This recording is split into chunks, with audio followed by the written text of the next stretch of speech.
ये हमारे new syllabus में है, ये व्याकरण का टॉपिक है। हमारी नई पुस्तक भी आ चुकी है हिंदी की, वो है गंगा पुस्तक, और उसका पहला पाठ हमारा है दो बैलों की कथा। इसे भी हम कभी करने के प्रयास करेंगे, लेकिन आज हमारा टॉपिक है अर्थ के आधार पर वाक्य के भेद। तो फिर बिना किसी देरी के इसे शुरू करते हैं।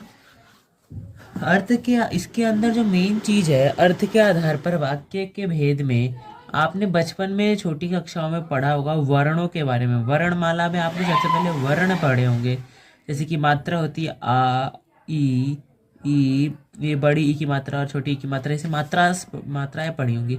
तो वर्णों को मिलाकर हमारे क्या बनते हैं, शब्द बनते हैं। व्यंजन, इन सबको मिला के शब्द बनते हैं। शब्दों को मिला के हमारे वाक्य बनते हैं। और अगर आप कभी कॉम्पिटिटिव एग्जाम का पेपर देंगे तो आपसे ये सवाल पूछा जा सकता है कि भाषा की सबसे महत्वपूर्ण इकाई और सार्थक इकाई कौन सी है। तो भाषा की सबसे सार्थक और महत्वपूर्ण इकाई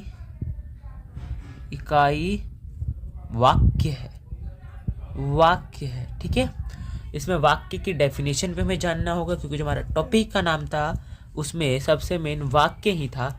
तो बिना किसी देरी के वाक्य की डेफिनेशन को भी जान लेते हैं कि वाक्य होता क्या असलियत में। तो देखिए, वाक्य जो होता है, ये है वाक्य। शब्दों का सार्थक एवं व्यवस्थित समूह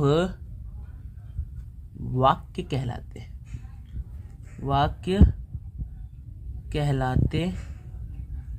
शब्दों का सार्थक एवं व्यवस्थित समूह वाक्य कहलाते हैं। इसका अर्थ है कि शब्दों को एक सीक्वेंस वाइज लगाना, उसे वाक्य कहते हैं। जैसे मैं उदाहरण में दूं, मेरा नाम राम है। मेरा नाम राम है, ये आपको समझ में आ जा रहा है। मेरा नाम राम है। मैं लिखूं राम नाम मेरा है, समझ में तो आपको फिर भी आएगा कि मेरा नाम राम है, लेकिन ये लिखने में सीक्वेंस वाइज सही नहीं लग रहा। मेरा नाम राम नाम मेरा है, ये सही नहीं है। व्याकरण के आधार पे ये सही है, ये गलत है।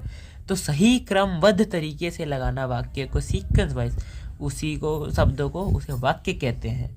इंग्लिश में आपने पढ़ा होगा assertive sentence, subject plus verb plus object, यही वाक्य होता है हिंदी में। वर्ब क्रिया होती है, ऑब्जेक्ट वस्तु और सब्जेक्ट जो कर्ता।